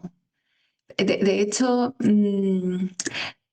eh, precisamente había una vida muy fecunda de femenina, laical de las beguinas y también monjas. En Alemania había muchísimas, o sea, los frailes dominicos acompañaban a muchas mujeres, también monasterios y Eckhart. Ha estudiado un historiador dominico que se llama Walter Senner, que en torno del convento, alrededor del convento de Eckhart, en Colonia, vivían 230 beguinas. Porque en otros países, en lo que se llama la región de Brabante, es decir, Holanda, Bélgica, les dieron grandes terrenos para construir beguinatos. Entonces, todavía se pueden visitar le beguinage, los beguinajes. Pero en Teutonia no les dieron terreno y ellas se iban poniendo a vivir cerca de los conventos de dominicos y de franciscanos. O sea, las órdenes mendicantes. O sea, en el fondo eran, o sea, a mí me parece que era como la forma femenina de las órdenes mendicantes, porque viven en medio del mundo, una vida espiritual en medio del mundo, mientras que las dominicas y las clarisas están encerradas. Y la tercera orden se va a crear, la tercera orden franciscana pronto en 1200 no sé qué, pero la tercera orden dominicana es posterior. O sea, había unos grupitos en Italia, luego en el siglo XV, pero no es del XIV. Desde luego en Alemania no había tercera orden, lo que había eran beguinas o monjas. Y, por ejemplo, le influye la expresión del amor sin porqué, antes que Eckhart, el Ohne Warum, está en Beguinas, en Beatriz de Nazaret y en Marguerite Porete. La expresión, o sea, la idea, Eckhart seguro que la tiene, pero este amar, o sea, que tú no tienes que amar con una segunda intención para conseguir algo, es un amor sin por qué, ohne warum, va a decir Eckhart, y esa expresión la tiene Samuel Pourquoi, la tiene también. Entonces sí, Eckhart precisamente se pone a predicar en alemán a estas personas con una vida, con una sed de Dios, mujeres y hombres, pero también muchas mujeres, y con un... Y entonces le van a llamar la atención que por qué habla de cosas complicadas en alemán. O sea, hay un capítulo que va, el capítulo de Bisuntini, que ahora no sé qué ciudad es. Hay un capítulo que llama la atención de estos frailes de Alemania que predican en lengua vernácula cosas demasiado difíciles para los laicos. Y Eckhart va a decir, pues las personas indoctas, ¿cómo van a dejar de ser indoctas si nadie les enseña? Entonces él, sí, entonces sí, es una gran relación con Begin, es todo un fenómeno. Y al lado de los Gracias. conventos, de todos los conventos de dominicos de Alemania, por lo menos Ulm, donde está Suso, en Basilea, había un hospital de beguinas. O sea, todavía de hecho, en Basilea, al lado de la iglesia de los predicadores, está el hospital, pero era el hospital de las beguinas. Y también eso me lo dijo Alois Haas, que es un gran especialista, y al lado de Ulm estaba también, y en Colonia, no sé ahora, o sea, en Colonia en eso sí que había, porque las beguinas, además de rezar y además de trabajar, o sea, atendían a los excluidos, a los pobres, a los enfermos. Entonces, porque de aquella no había instituciones fuera de la iglesia que se ocuparan de los pobres. Entonces, sí. Gracias, Silvia.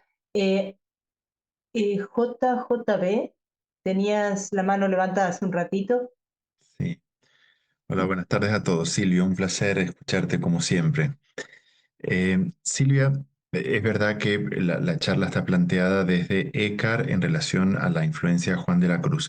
Ahora, lo que fue Tauler y Susón en el desarrollo y el recogimiento del pensamiento de Eckhart, San Juan de la Cruz los toma, no los toma, independiente de que los libros hayan sido puestos en listas de Inquisición y demás. Hay algo del desarrollo de estos dos hermanos posteriores a Eckhart que estuvieron presentes en Juan de la Cruz. A ver, entonces, no se ha hablado ni de Susón ni de Tauler, Tauler está muy presente en Juan de la Cruz. Y de hecho hay un padre que se llama Crisógono, os lo voy a leer porque que dice que no hay dos almas tan gemelas como Tauler y San Juan de la Cruz, dentro de que Tauler... Lo que pasa que Juan de la Cruz no cita a ninguno, ni a Tauler, ni a Suso, ni a Eckhart, o sea, no menciona. Em, yo creo que tampoco menciona a Santo Tomás. O sea, si acaso menciona, o sea, no mencionan a los contemporáneos, o sea, mencionan a padres de la Iglesia como San Agustín y textos bíblicos, pero no... Ay, te muteaste. De todas maneras, Los argumentos de autoridad no hubiese sido medio... exactamente, sí. Em, yo personalmente pienso que, o sea, Suso también fue leído. De hecho, la traducción al latín, o sea, Surio traduce también la obra de Suso al latín y fue muy recibido y de hecho se le consideraba santo. Tenemos San Enrique Susón, cuadros, un cuadro de Zurbarán, cuadros en los dominicos. Y yo creo que sí que, y también Teresa leyó, o sea, a mí me parece que Suso sí que fue recibido. Sin embargo, yo no he trabajado tanto, o sea, he trabajado Teresa y Suso, pero no he trabajado Tauler, digo, Juan de la Cruz y Suso. De todas maneras, es difícil distinguir la especificidad de Suso respecto de Eckhart. Entonces, en la humanidad de Cristo, que está en Teresa, hay expresiones que maltratas a tus amigos, o sea, yo creo que hay cosas que el matrimonio espiritual, o sea, a mí me parece, entonces esto ya es mi investigación, que es otra publicación que yo hice. Mirad, antes que Tauler y que Eckhart, el bestseller fue Suso. El primero que se publica y que se difunde es Suso. ¿Por qué? Porque Suso va a conectar con el siglo XIV-XV, con esta crítica a la decadencia de la vida espiritual y con esta referencia afectiva al seguimiento de la humanidad de Cristo. Entonces, en el Concilio de Constanza, a mí me parece que ese fue el momento, copiaron y transmitieron, yo creo que estuvieron mucho tiempo reunidos en el Concilio de Constanza, y yo creo que Jean Gerson, porque Suso influye en Juan Gerson, influye en muchos autores, y la obra latina, porque Suso ya escribió en latín su Orologium Sapientiae. Entonces yo he encontrado un manuscrito en Madrid, porque yo me preguntaba, el Orologium Sapientiae, que es una obra de Suso, para los que no conocéis a Suso, que se llama El reloj de la sabiduría, donde habla de un diálogo del discípulo de la sabiduría con la sabiduría, un matrimonio espiritual con la sabiduría. Entonces, tiene el mismo pensamiento de Eckhart, pero con muchas más imágenes. Y entonces, claro, hay que desprenderse, pero es más afectivo y más pedagógico de alguna manera. Al final llega a lo mismo, pero es como más fácil, en mi opinión, que Eckhart. Y entonces, este reloj de la sabiduría se tradujo inmediatamente, casi en vida de Suso, un poquito después, al francés, a todas las lenguas, al italiano, a todas las lenguas de la época. Y yo digo, tiene que haber una en español. Y la he encontrado en la Biblioteca Nacional. Y entonces la he transcrito con una colega y entonces esa traducción dice que es de un fraile de la Orden de Predicadores de Constanza.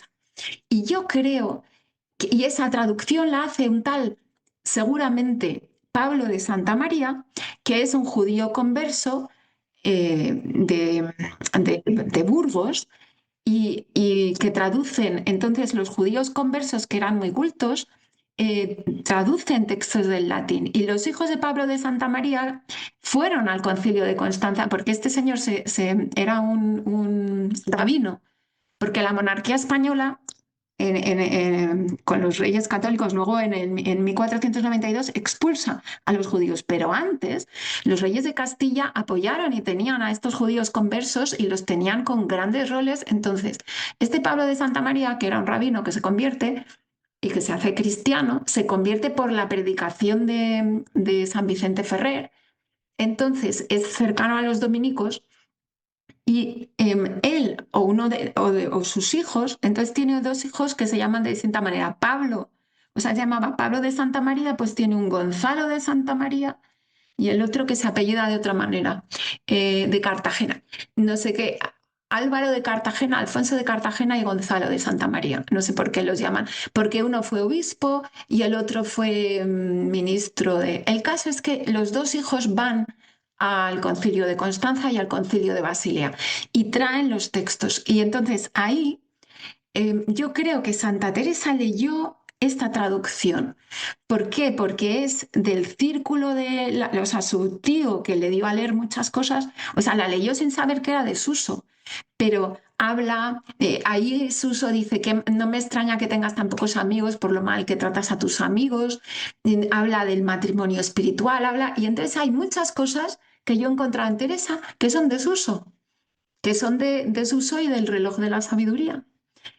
Em, bueno, yo creo que sí, pero eso también, todo este tema es un tema por seguir explorando, porque está por explorar. Pero sí, yo creo que sí que le influye. O sea, y también, porque se ha dicho mucho de que Ruiz Broek influye mucho a Tauler, y digo a San Juan de la Cruz, pero yo creo que como se pensaba que este tratado de las 12 virtudes era de Ruiz Broek, pues venga Ruiz Broek, pero para mí que no es tanto Ruiz Broek, pero bueno, esto que son Eckhart y Suso, pero bueno, y Tauler, Muchas claro. gracias, Silvia. Entonces te esperamos en Argentina en el 2028, ¿no es cierto? O yo les espero a ustedes en España, sí, tenemos que hacer cosas, tenemos que hacer cosas. Claro que sí. Bueno, Bueno, Silvia, si les parece, vos dirás si vamos cerrando el encuentro o si alguien más quiere eh, agregar algo. si no, si Carlos no dice nada, lo digo yo, les convocamos para el 16 de septiembre. Ya les Eso va a llegar, sí, sí, la en la página invitación. web, Sí. claro, en la página web del Centro de Hermenéutica, aparece también en la página web del Círculo Iberoamericano Meister Eckhart, y entonces ya si lo tienen en mente, y haremos, o sea, septiembre, octubre, noviembre, entonces seguimos. Sí, les va llegando siempre ahí en el chat, tienen todos los enlaces de las redes, bueno, Instagram, todo lo que conocen, y como siempre les va a llegar la información con tiempo, la invitación, y además pueden ir consultando en el canal de YouTube de la página del Centro de Estudios de Hermenéutica de la Universidad de San Martín las reuniones anteriores para quienes hayan entrado tarde o quieran compartirlas con alguien que crean que les pueda resultar interesante. Ahí está todo disponible en forma libre y gratuita, así que para disfrutarlo y estudiar y seguir investigando con ese material también. También en el Círculo Eckhart, así, o se entra por un También, lado, o se entra por otro, están todas subidas. todos los caminos conducen a Eckhart, así que Muchas gracias, muchas bueno, gracias gracias. Silvia, adiós, hasta la próxima.